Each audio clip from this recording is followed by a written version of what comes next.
Zensese TV. Alex Kamangila lero tukufotokoza nkhani yokhuzana ndi katangale ku Malawi ndipo mmene mufotokozamo za anyamata a MCP akuti mitu yawo ndiyo sakwira. Anyamata a MCP ndi oyipitsitsa kwambiri kuposa anyamata a zipani zina. Komanso mmene mu afotokozamo nkhani ya abushiri ndipo mmene muso wafotokozamo za Frank Mbeta komanso Bob ndiye tamvani zambiri.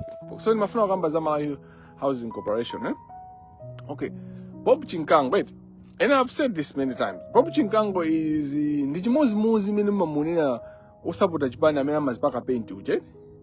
Ndi Bob Chinkango amene he's too partisan and to the point the difference between osipaka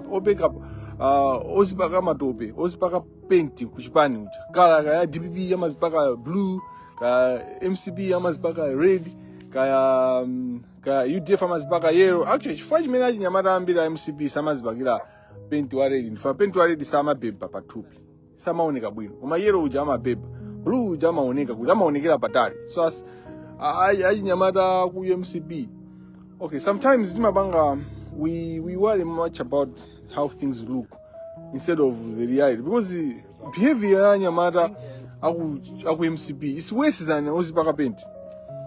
Maganziro yawo basi anthu kukhala busy kumalandira Mahewu, because wina akawanzewa amene akuzuka kunena kuti akuluakulu achipani zoona iniyo mene takuife azibambo akuluakulu fe ola chinyamata akuganiza bo muzitipasa Mahewu zoona zibwera kunoko chimene mukutipasa iniyo ni Mahewu.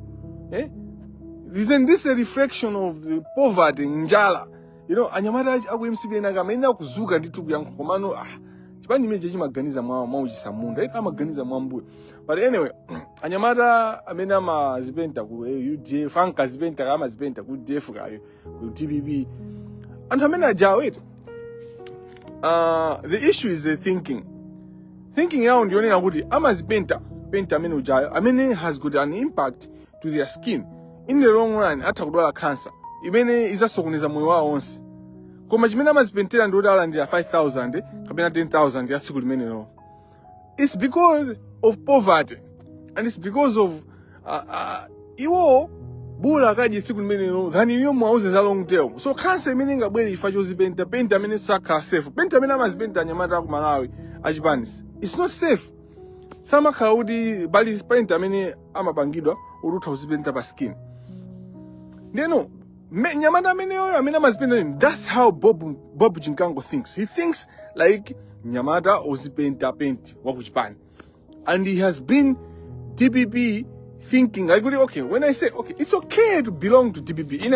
I don't care which party you belong to. Komano ukakhala muchipani icho uziganiza beyond the political party. You should think for Malawians. You should think for the country. You should think, where are we going? So ajina Bob Chinkango, dantonina kuti alibe nzeru. There was a week or 2 weeks I was busy exposing or telling you about Frank Mbeta. Mbeta this, Attorney General that, and the people are, it's personal, that Frank and all that. There is no any Frank, by individual level. We are best buddies. We are very good buddies. If we were to talk about Nasia Gwankwana, I think Nasia Gwankwana 2022 or 2023, Daiwala would Nasia Gwankwana. The last time I spoke to Frank, I don't know if he remembers, Frank Mbeta. It was Maliro and the wife to the current DPP, Frank Amadusa. I don't know if he remembers, but I'm very sharp, so I remember instances. That's the last time I spoke to Frank. And I in Galimodo, he was driving, he had someone in the car, and he greeted me, we spoke. That was the last time we spoke, and it was because of Timakala Bize. Iya Makala Bize and Makala Bize. Timabanga Zinzosiana. Frank Mbeta as an individual, muntu moyo wake relationship ya ndine ndibe naye chifuka ani muta uzadaba kunena kuti ine ndi Frank tikushekana because Frank ndine as an individual ngati panali munthu amene amayenera kusangalala kuti ndakhala kuti ndinokonda corruption. I was supposed to be the first person to celebrate Frank Mbeta's appointment as Attorney General, because ndinakhala kukonda corruption nakauza big so notunani nthawi yanga yoti tikondwerere tisangalale tidye nawo our time to eat. Ndakamuza Frank amwene of course na za corruption ndi manena ndithu chanje komano pano pa amwene nthawi yathu kuti tidye tigwire ntchito limodzi. Ndinakhala And this easy, I could have done that easy. Frank would trust me more than Angapangile trust Dixon Gashot. Because in the Umchua Dixon, if a Dick seems now to have started towing towards the Kamangila thinking, Agoni is more friendly to me, you know. Now, why am I bringing in Frank Mbeda and Kanya ya uyu? Nina post yo malize emenda kambabu za Frank Gudi. Bobu Chinkango, boy also Frank Mbeda. Look, no, I like serious. Frank, issue made in ya Frank in the he's corrupt. And in front of him, I'm going haso yoni na going to nongazigo haso yage. Frank Mbeda haso yage ndio na odi tako nongazigo. The problem with Bob Chinkango is that he's corrupt and he's not clever as well. Bob Bujet, he's corrupt and he's not even clever. So Mbeda is corrupt but he's clever as well, which is dangerous for the country. But in front of look sharp, in front of look sharp, madere, front of look sharp. And this is good son zone na good muyina kuvutika uri mumungo na mtu mena makwe. Bob Chinkango muzakrena in the conversation. Amwene. Zikola tuli jet. So the appointment of Bob to Malawi Housing Corporation was a mistake. And if you were in doubt how it was a mistake, how he's behaving should tell you how it was a mistake. So the Kamaguza ni fe kunena kuti izi zinzola kuya anajiba ni matamangile DBP the CNDNS zigoli zigoli la Malawi sila DBP. Okay? The zigoli la Malawi sila DBP ka president one wa DBP anawina APM just the president wife city da DBP. By the way, APM is also our president. The fact that anawina ka tinamvotera ka sinamvotere ka anthu munamvotera ka aina ndai MCP ngakhale panopa anthu amene amanena chakwera imweyo anthu amene ajawo president wawo beni nani ndi APM. So they have a right to demand kuti APM apange zinthu zoyenera ngakhale anavotera chakwera ngakhale even ma atavota pali anthu ena ake kuti ma mutavota avoterabe chakwera. No matter what you do, no matter what you say. It's paliso anthu ena amene ulo APM atapulaka chotani ulo APM atatani ulo APM atachita kutenga mfuti ndikumaombera anthu ena nkumaoneka pa TV but they will vote for APM. They will vote for Mutwa DBP. What am I driving at? We can no longer run Malawi with partisan eyes. Singa malamulile so Malawi ija kumaendesa Malawi ndi maso a partisan. And anthu kumapereka maulemu amene ndadi basini nthawi ya waje nthawi ya yuda. Anthu azibambo opusa ino. Like, you know, the message, I didn't want to do this live. The live here. Nikafuna banga live yoda anthu abanga attend. Nimalemba kuti ndibanga nthawi yakuti awo nimafuna so ningoni na zenza anthu amene awo mabanga live mangopezeka walo. Live ngati imankha kuti it's for me. For me, can front bange my exercise. I want to show some place. I want to talk about something random. So I do this live. I don't give you a schedule. But when I give you a schedule, it means I want to discuss something important. And it's couldn't dabanga prepare and I can't dabanga invest in the live, you know, and I want you to attend live. You mbange attend ndipo mumvetere mufune musafune, you have to listen to me and mumvetera. I will force you to listen because antunu your heads are empty or they are full but full with trash. Mwazaza zinyalala zutuji mabongo mano ndifake basi bushi akalemba akamangira akupenga basi akamangira akupenga anthu openga ino. Dana nena ndani ngantafa na anthu openga inu mapanga chana anthu openga kapena ya magiro basi anthu openga magiro basi. You know how there was this other guy, I think Gantafa nani na mpame, you are stupid people, you guys are stupid. And then anamuza I withdraw that statement and then okay, I withdraw, you are not stupid. Okay,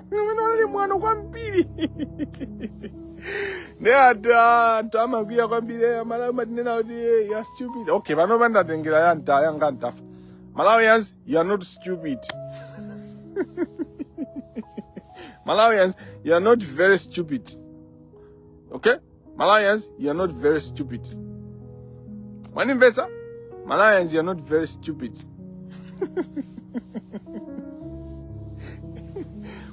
Bob Chinkango. ndi munthu womvetsa chisoni chifukwa chonena kuti ndi waphuma kwambiri ndi he's not sharp. He's not sharp. So I know he's not sharp, but I'm going to information ija. But they move too quick with information. Mwina akawenga ampasa mafaila awiri atatu angona kuti anthu amene anali kunokusama ziwe chimene kupanga iye angozona kuti apanga you ati kodi uchira prophet wanena kuti azindipempherera ndiye ine ndimaziwa zoti prophet Shepherd Bushiri amachiza ndiye muonera pa ineyo sinanga prophet akundipempherera Bushiri ni munthu wopanda nzeru. All people that handle his page, they're not intelligent, They're not intelligent. Because if somebody is a prophet, and then they say they are praying for someone, that person should heal. Because if you got the nurse in the jira, misala yangai. Hello. Hi. The pet was coming close to me, so... Ngadineo. Ngati nesi ndichira msala ndoti Bushiri uja ndi waboza ndoti fine ndi misa kuti ndi misa ndipo undipemphera with love ndeno Sunday lero likamata ngati nesi ndichira ndoti Bushiri uja ndi prophet waboza. So that's how he puts himself in traps. So he gets away because he speaks to people who are not intelligent. And I'm brilliant. You can't get away with me. When it comes to me, you can't get away. Then Bushiri went around even I'm past 1 week. Yeah, I'm past 2 days. In fact, Bushiri as a prophet who God listens to. I'm going to go Ghana that Alexius is mentally ill. Ambuye mchizeni kuti ndikamusumire bwino.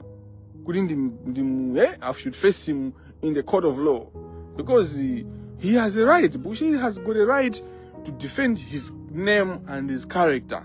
I am a human rights lawyer and zikundikhuza kunena kuti Bushiri akukanika kundisumira ineyo chifukwa china zoti akukhulupirira kunena kuti I'm mentally ill. Koma ngati prophet, as a prophet, Bushiri has to just think about it, just to sing and just to tell his God, heal Alexus immediately. Immediately misala yose itani ichoka. Ndopenga mwachita bwanji.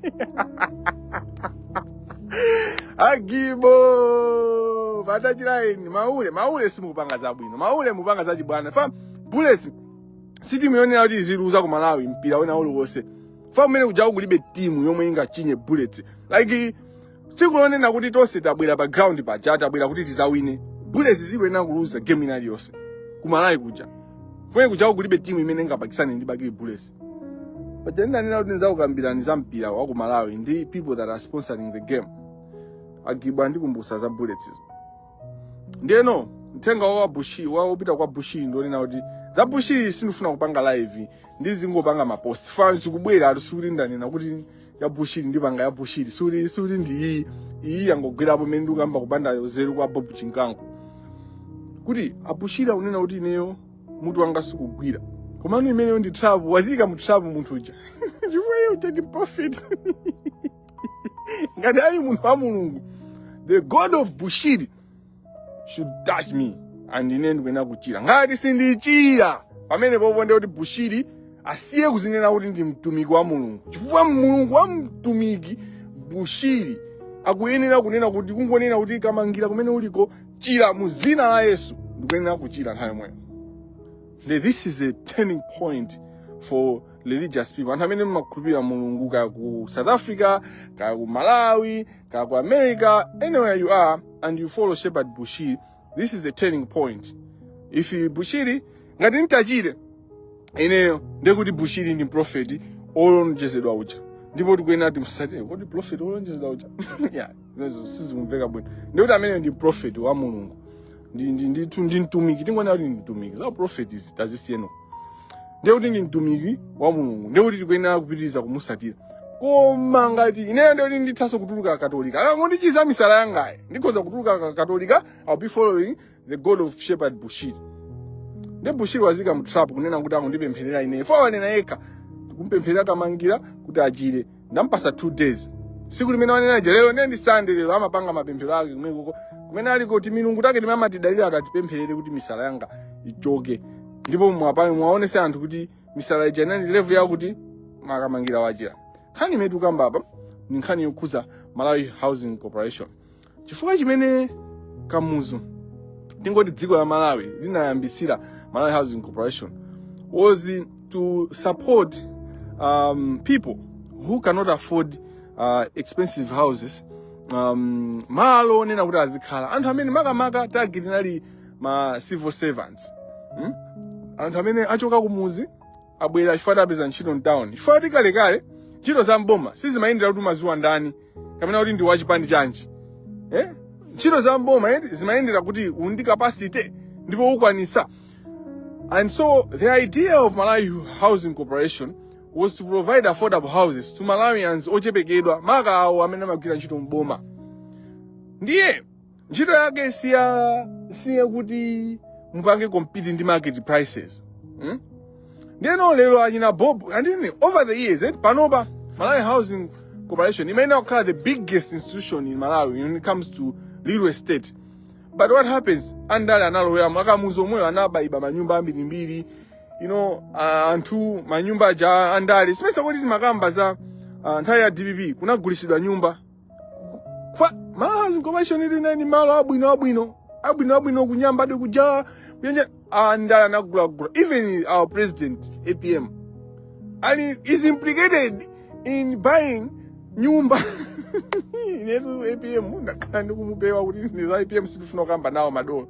Ineyofa APM kukuda moyo wachaka chinocho wa season inoyo kama season ma season ino APM ndinayi limodzi. Koma season yapita ija so izizi ndipange clarify. Ndikamba zoyipa za APM za season injayo. Koma situkamba za panopa. Adi mwina mujira.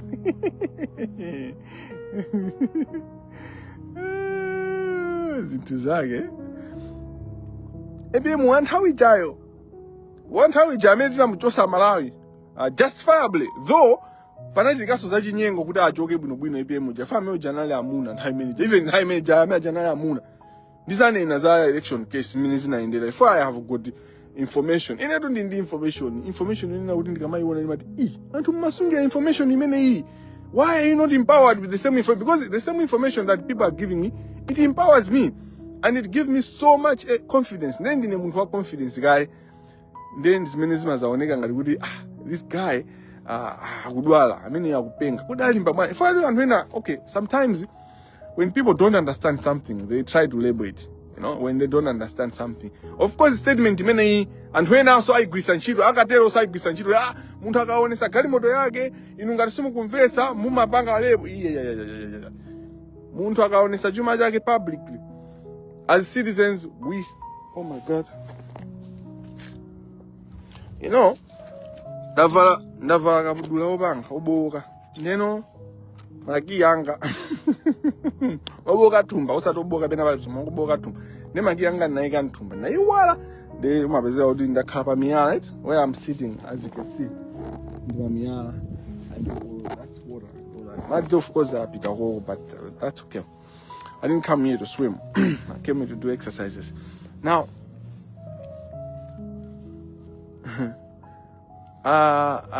President Atu Mutalika season yapitayo mu 2020 chanchani muja 2014 to 2020 ali involved zokhuza nyumba za Malawi Housing Corporation. Ndevu mukamete mani inu osamakangana ngati madiva zimene zoda kulimbana nazo ni madiva akulimbana ndi ndevu za ineyo. Nditi anthu tokonda amuna ainyache. Anthu olimbana nda okonda amuna cha ainyache. Azimayi okonda ndamina kulimba ndevu so ndatani ndevu zili pakwawo ndevu zisiyeni ndevu zili pakwawo. Ndevu izi nzakamangira zili pakamangira. What's your issue? Momoti mulimbane ni corruption kadangale amene sakuina kukhala nziku zola we major in trivia. Ndedu ndikakamba Bushiri ndi chibwezi chimakhala nyumba ya ku 43 ndipo nyumba yayo ndi ya judge. Za personal zimenezo inu.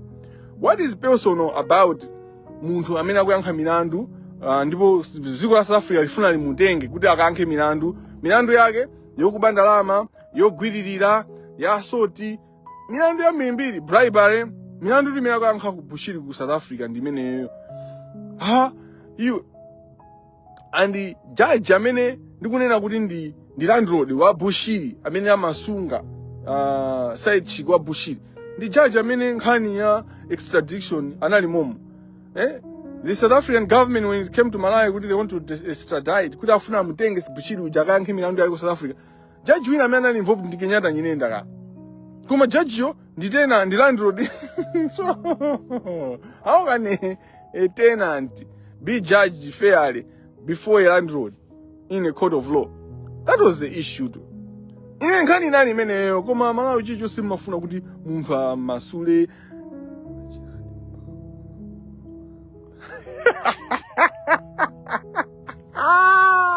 Yeah, people are having a great time on social media. How do I jiradi? Mpaka kuona kudu wavala kabla oboka. Oh my God. I'm having a great time. I don't know you. Kumanjoya kumeneko. Hello. Hello, Kumeneko. How are you? Are you doing fine? Me, I'm doing amazing. Wanyoza Kumeneko, my prophet. And people, ngakale mukubanda lama za boma, ndipo tikupezani, ndipo tikumangani. Anthu tamangidwa. Kaya musankha SCB director otani. Anthu amangidwa, ndipo mumangidwa ndithu. Tiyamba kumanga SCB director, so munaonepo SCB director amangidwa, right? While in office. Hello. The plan that I have for Malawi, an SCP director as a mangidwa. Ngati muta sanke SCP director wambwe. And when I say this is not exclusive of Gabriel Jembes. And Gabriel Jembes akuziwa. Ngati Jembes adapitirire akazasankhidwa akawina akakhonza ma interview anu afeki amene mubangao mukamuvomereza parliament. Jembes yo ndewo yambirira amene tizapeze kuti ngati sayendesa zinthu bwino. He'll be the first SCB director to be arrested while being the SCB director. Because that's what we need as a Malawi. Kuti anthu ajatize amanga aipa position but osati kudikira kai kuti izawine ka UTM kapena izawine ka MCP kina kapena izawine ka chipani chomwe chizabwere chifukwa kuli zipani. Malawi amwene we love to be disorganized. Nini magamba mubweleza kuti nkhani ya Malawi Housing Corporation imayenera kukhala the biggest real estate agency. Amene akukhala ndi manyumba okongola obeba abwino and to be making money for the country, to be making money for government. So much money, easily so. Because I think I have nothing to hate on this guy. Umagwana. The God of major one has healed you. Tiona, iyo, Bushiri yo ndamene akunena wanene kuti ndachira kamena sinachire. Ndebu one ino zimene tapange. Bushiri akanena kuti ndachiramo. Bushiri wazika mu trap. He has put himself in trap. Whoever manages, if it's not Bushiri who wrote that, whoever manages that, who handles his Facebook page, akunena Jose Denchito. Because internationally, basically, even Malawi, sunga munene muntu kuti iwe ndwa misala. In that context, you are mentally ill. You know, you cannot do that. You know, you can't do that. You know, I can call you you are corrupt. All you have to do is to go to court. You know, it's not only going to court, but just saying you are mentally ill. It's an issue. It's a big issue, especially muntu you are also a person of power. Muntu maendesa church, kuma so mazicha within the businessman. You run businesses. Ngoti kumalawi sitima class serious. You know, you malemba and ma school droppers and Wanyoza school. Ndamena mapanga manage mapejanu kubaso ina ina bushi. So you can't run away from responsibility, you know? You are responsible. You pay John Jaiweo shepherd Bushiri. Kwa dino munapeza hapo muntu zinake Bushiri. I know dini mbale wanga zinake shepherd. I know a shepherd. Kuma Bushiri. Si jizmene zizi jiwena diambe kuzifufuza. Bushiri. Edu Malawi Housing Corporation ija imaine okhala institution yolongo soka. Kuma andali anagawana manyumba chuma chabuma. So zimene akupanga ajina Bob Chinkangwa ndi kupanda nzeru and being kukhala disconnected. So one of the common thing about and how corrupt people, they are disconnected to the reality. Which reality am I talking about? And to amena mabandalama zabuma, drama in general. Live your data. What's your problem, Muhango? This is my page. This is my page. What's your problem? And amena mabandalama, eh? Vudo lao ndonena kunena kuti wona ngati kuti ndalama nzophweka kupanga. Like they live in a false reality. You know, amaona ngati ndalama nzophweka kupanga. Ndipo anthu mwamene kuti ndalama zikuvuta, they don't understand. They don't understand. Ndipo sizimagwira bwino kuti amadabo kuti ndalama zikuvuta. Why? Because iwo aja amangopita kumangotapa. And they live in a false reality. And ndifake amapanga. So mayankhulidwe abobo aja. He's not living in Malawi, the Malawi that you're living. He lives in a Malawi of corruption, you know, where he's corrupt, and even kupeza nchito, kupeza udindo manager, wapeza ifoti amajia kwambiri. Many corruption. I don't think Bob is properly, you know, qualified to take that position. That's why you can see, and when I say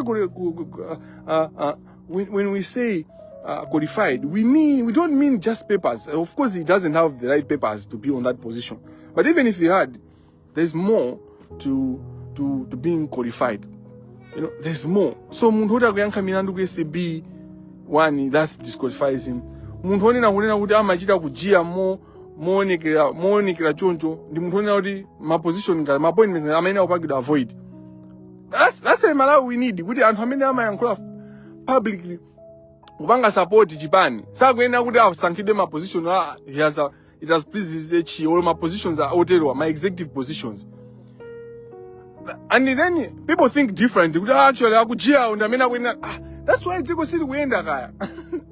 Facebook kujia wa Facebook kati ineyo mene ni majira ndiye mundisanke position. Ndizo la kwikazo zimene zozo you cannot appoint muntu ngati Kamangila kuta position ngati Foisa and amapanga propose iwewe uzakhale attorney general. Look, I qualified to be the attorney general because I'm 10 years. I've clocked 10 years in practice of the law, and I'm qualified. I'm an international guy. You know, my qualifications, I'm overqualified to be the attorney general. Where is and I'm a attorney general, and I'm down I'm overqualified. I'm qualified. But if I have worked, kuma panga criticize the office of the attorney general, there's no way then the president can appoint me. Then the president mutu akisudan sukwenda. But it's mezo zimezi nachitika kwa Malawi. You know, and amena mapanga vogo kuyankhula zinthu nyenye ndama zasankhidwa no. You don't do that because independence now. Because you then undermine my advocacy work. It means kuti now this many mayankhula zija mayankhula ndi target. Even if that was not the issue. Ineyo ni madaba kunena kuti zinthu za basic Malawi kuja timavutika kumva chifukwa chani. I think because we are not very stupid. Malawians, you are not very stupid. That's why mavutika kumva zinthu. Malawians, you are not very stupid. That's why mukulola anthu ambava kuti zikuberani ndikumazisekera ndikumayala red carpet for them because you are not very stupid. Malawians, you are very intelligent. You are super intelligent. You are very focused. Dziko lanu lija mmalikonda inu amayi mmalikonda. Ndifake mukulola mwenye kuchoka uko ngukatenga mankhwala a expired kuchipatala ndikwapanga librand kwayika malebo osiyanasiyana ndikugulisaso kwa boma lomwelo munthu uja ndikukhabe free osamangidwa mpaka napanopo chifukwa choti you are very very very intelligent. Malawians, you are not very stupid. If you were very stupid ziko lijabwezi, if you were very stupid ziko lijabwezi kuyenda Malawi, ziko lijabwezi kuyenda bwino kwambiri. Well, the problem is you're not very stupid. I think we need to work hard as Malawians to be stupid. Because being not stupid is not helping us.